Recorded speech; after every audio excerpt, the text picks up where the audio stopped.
Behold, the Decepticon Straxus. Yes, he is evil and was a great character in the comics and tried to shorten Blaster. Yes, this is the comic book version of Straxus. Now, previously we had Darkmount, who was kind of Straxus, but this is the definitive, kind of like Impactor and some of the other comic particular characters that they've decided to make a really good version of. And it's a really cool box. And on the back you can see his various forms. He almost looks like Galvatron. And, you know, while Megatron was away on Earth, the Decepticons were going to play. So I'm going to go through this. I'm Captain Kyle. If you're new to the channel, welcome aboard. If you're a longtime watcher, thanks for tuning in again. I appreciate it. And we're going to go through this comic pack-in and see if he's worthy of leading your Decepticon forces while Megatron is, you know, fooling around on tropical paradises and such on Earth. Okay, well, that was more rap-packed. But anyway, we're going to go through this, have a lot of fun, and why am I still talking? Let's roll the bumper. Be right back. So again, it's a very cool box, and I think like the other boxes, I'm going to keep it and use it as a backdrop for this guy, even though it takes up a lot more room. On the front is the cover of the issue. I forget what issue number it is, but it was in the 20s, I think. I don't remember offhand, but it's when Bob Budiansky decided it's time to visit Cybertron and introduce a bunch more characters, including ones that they didn't have toys for, but now we do. By the way, this video is not sponsored by anybody. I bought this with my own money just for the joy of having it, and so I can show it to you guys. All right, with my handy knife, I'm going to carefully slice the top of the box because, again, this is one I want to keep. It's a really cool looking box. But inside is Lord Straxus himself, and you can see this part fell out, but otherwise he's securely fastened to the cardboard. He's got his big axe over here. It looks pretty cool. And he comes with a shitty piece of paper. All right, so I'm gonna put this box carefully aside because, again, I want to keep that one, and let's get him out. So there he is on the turntable of doom. I'm gonna zoom in on him a bit so you can see him a little more closely and get out his accessories. So he has this thing, which may be a gun or something or other, and he has the axe, which again he tried to use to shorten poor Blaster by a bit. All right, now to get the plastic shit off my table so we can dive in. So I'm going to refer to the instructions. This is looks like a brand new mold, though I'm sure they'll reuse them for some reason. So this appears to be a hand weapon of some kind, so it can go right in his hand. And this, of course, is an axe, so it can go in his other hand. You can also apparently take the axe and stick it on his back in case he wants to not be ready to chop someone into bits. You can apparently also put this back there, but apparently not at the same time, unless there's a way. So you can plug that there. But yeah, there's no way to attach both at the same time. That kind of blows. So he's always got to be carrying one weapon, which is kind of, you know, what Decepticons like to do anyway. They don't really like to be totally disarmed. So there he is, holding one weapon and one on the back. I'm gonna actually take that off because I think it's gonna interfere with some posability. But let's take a look at this figure. Now, he was a lot more blue in the comic. In fact, they show panels on this box, though. Suddenly, he does have like a red forearm on here, which is not exactly what he has. He is a little more multicolored, kind of a patriotic Decepticon, red, white, and blue, well, gray. But, you know, being on Cybertron all those years and getting down in the mud, it's bound to get a little gray. But we don't need those for the moment because we want to take a look at this figure.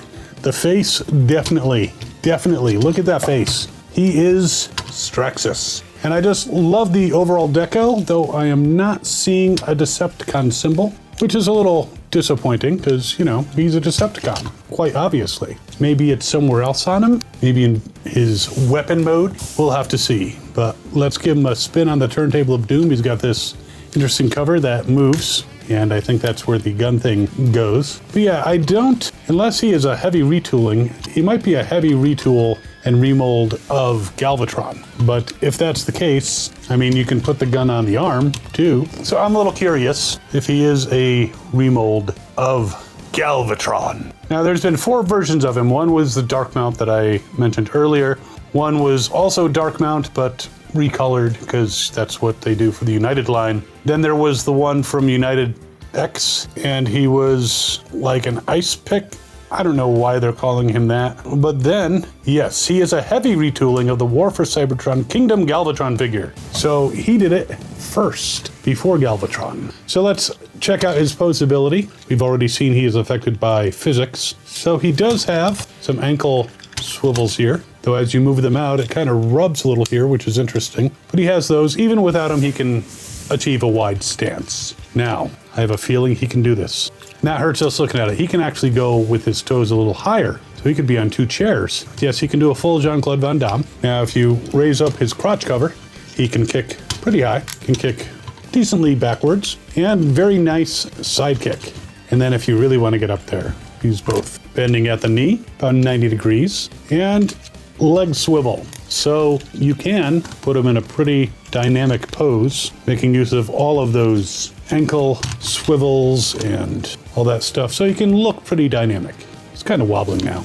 It's not that dynamic. Can he twist at the waist? Well, I think he can, but I think this is in the way. So I think you kind of might have to maneuver it a little bit. I don't even see that you can quite do that. So he can twist somewhat, but these things, his hip covers kind of bang into this thing in the back. So a little bit of twisting to give him a little extra posability, but not a ton. Now his arms, I think we have to push up his shoulders in order to move his arms all the way around, but they go all the way around. And he does have an elbow, I would think. So in actuality, his elbows are kind of on the inside. So you have to kind of twist his fists and make sure the elbows are facing forward. But yes, he can bend at the elbow, actually almost like a human. And he's got some swivel, but because of this attached to his back, it kind of restricts that movement a bit. So unless you're going out here, you can kind of swivel it around, but these protrusions on the back of his arm kind of cause issues. His head turns all the way around, so that's good. I don't see any other points of articulation other than, of course, he can flash you, he can raise his hip covers, and he can move these things a little bit. But overall, a cool figure and looks very comic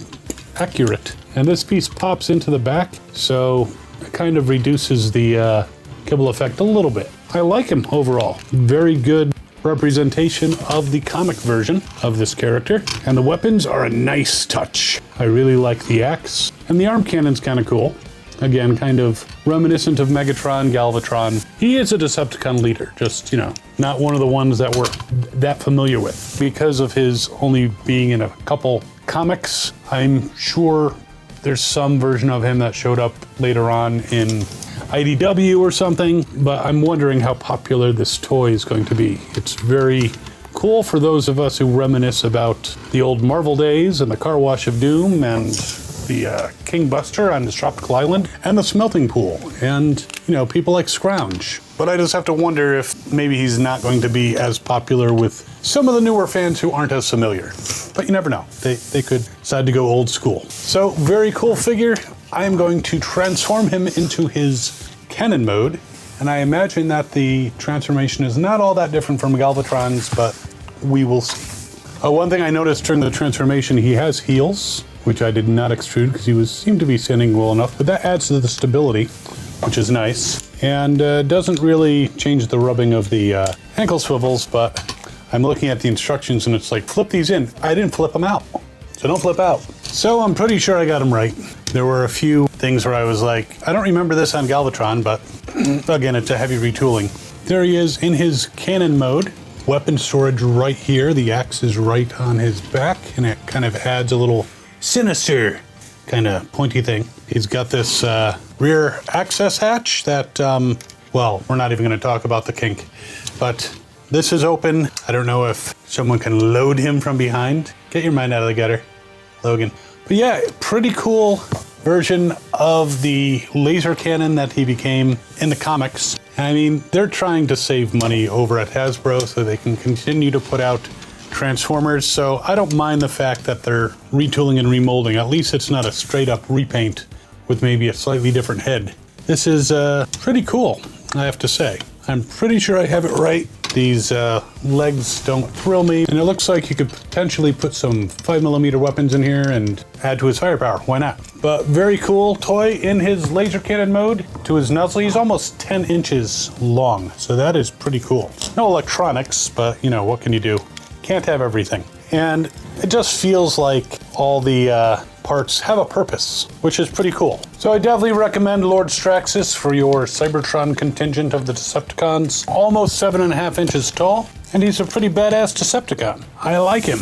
I'm waiting for some other comic book related characters to show up, which should be here soon, but I'm loving the fact that Hasbro is making a very strong effort to fill in our collection that we didn't get when the comics came out with these new characters that Bob created. I mean, I don't know if they're going to do that with all the cartoon ones. I mean, we got DevCon, but do we really want to see Decepticon? Probably not. But I'm liking Straxus, very cool figure. I'll definitely recommend him. And I love the fact that they're going, you know, with the whole comic theme. It's fun, and I hope you're having fun too. And if you're enjoying this content, by all means, feel free to subscribe. And if you want this figure, I'm going to put a link in the description where you can get this guy. And while you're mulling over whether or not you want this comic icon, you can check out this video over here, which is the comic version of Shockwave, which he has a little head of Optimus Prime. And we will see you next time. As always, have fun and good hunting.